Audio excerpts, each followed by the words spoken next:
ഒരിക്കൽ ഒരു ധനികൻ ഒരുപാട് സ്വത്ത് സമ്പാദിച്ചിട്ടും അതിലൊക്കെ തൃപ്തി പോരാതെ വീണ്ടും വീണ്ടും സമ്പാദിച്ചുകൊണ്ടിരുന്ന ഒരു ധനികൻ ഒരു യോഗിയെ കണ്ടു. അപ്പോൾ യോഗി ചോദിച്ചു, താങ്കൾ വലിയ സമ്പന്നനായിട്ടും സന്തോഷമൊന്നുമില്ലല്ലോ.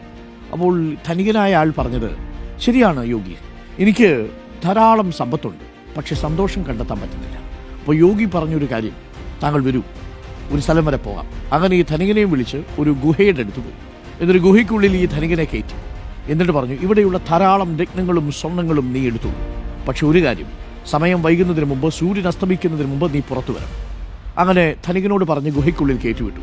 ധനികൻ ഗുഹയ്ക്കുള്ളിൽ കണ്ടപ്പോഴോ എടുത്താലും തീരാത്തത്ര വജ്രങ്ങളും ആഭരണങ്ങളും സ്വർണ്ണങ്ങളും. ഒടുവിൽ ഇങ്ങനെ തിരഞ്ഞെല്ലാം വാരിക്കൂട്ടിയിരുന്നു. സമയം സന്ധ്യയായി.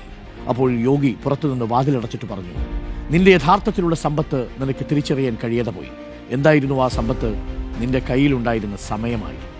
ആ സമയം തിരിച്ചറിയാതെ പണത്തിനു വേണ്ടിയുള്ള ആർത്തി പിടിച്ചുള്ള ഓട്ടത്തിൽ നിനക്ക് നഷ്ടപ്പെട്ടത് നിന്റെ സന്തോഷമാണ്.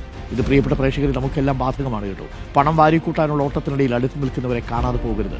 നിങ്ങളുടെ സമയം വളരെ വിലപ്പെട്ടതാണെന്ന് ഓർമ്മിപ്പിച്ചുകൊണ്ട് നമുക്ക് ഈ മണിക്കൂറിലെ പ്രധാന സംഭവവികാസങ്ങളിലേക്ക് കടക്കാം.